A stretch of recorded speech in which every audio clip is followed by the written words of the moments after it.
Are Krishna లాంటి పనికిమాలోని మళ్ళీ మనం చూడలేమేమో. పెద్ద బీసీ నాయకుడిగా చాలా రోజుల నుంచి, చాలా సంవత్సరాల నుంచి బీసీ నాయకత్వం వహిస్తున్నాడు ఈ వ్యక్తి. జగన్మోహన్ రెడ్డి అతనికి రాజ్యసభ సభ్యత్వం ఇస్తే ఆ రాజ్యసభ సభ్యత్వం అతను రాజీనామా చేసి, ఈ రాజ్యసభ సభ్యత్వం వల్ల నేను కేంద్రంలో ఏం మాట్లాడలేకపోతున్నాను, ఇక్కడ పోరాటాలు చేయాలి, బీసీ జనాభాని, బీసీలని నేను రాజకీయ చైతన్యం చేయాలి, అందుకే రాజీనామా చేశానని చెప్పినటువంటి వ్యక్తి ఇవాళ బీజేపీ పంచం చేరి బీజేపీ ఎంపీ కింద మళ్ళీ రాజ్యసభకి వెళ్తున్నాడు.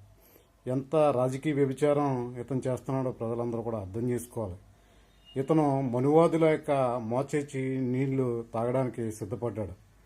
ఇతను పూలే అంబేద్కర్ వాదాన్ని ఏ రకంగా ముందుకు తీసుకెళ్లగలడో, బీసీలకి రాజ్యాధికారం ఎలా ఇవ్వగలడో